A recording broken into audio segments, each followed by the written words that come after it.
Le sommet de Djerba du bloc francophone a pris fin avec l'objectif affiché de peser davantage dans le règlement des crises, notamment en Afrique. Il a réélu Louise Mushikiwabo, seul en lice à la tête de la francophonie, pour un nouveau mandat de 4 ans.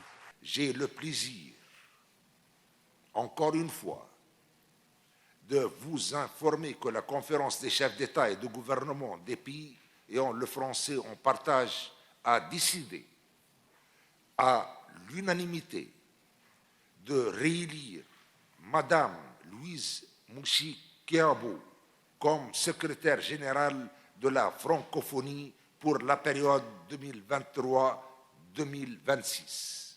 Le sommet, qui veut peser plus dans le règlement des conflits, notamment en Afrique, compte œuvrer pour la médiation entre les parties en conflit en apportant des soutiens techniques sur des domaines importants comme le domaine électoral. Nous travaillons en subsidiarité avec les organisations régionales et sous-régionales qui sont beaucoup plus proches de ces conflits, mais tous ces pays font partie du champ d'action politique de notre organisation. Pour Louise Mushikiwabo, le sommet de Djerba, c'est celui de la modernisation de l'OIF.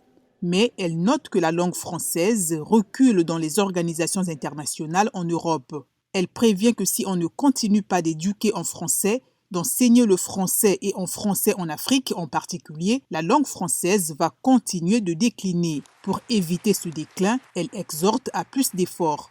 Ce qui est important pour moi en tant que secrétaire général de la francophonie, c'est de faire des efforts pour que la langue française occupe sa place en harmonie et aux côtés d'autres langues. Et donc, certainement, il faut des efforts supplémentaires. Autre chantier, renforcer la présence du français sur Internet et dans les organisations internationales. L'EIF, fondé en 1970, a 3 missions principales. Promouvoir le français, notamment par des programmes éducatifs, développer la coopération économique et participer à la médiation des conflits internationaux. Son 19e sommet se tiendra en France.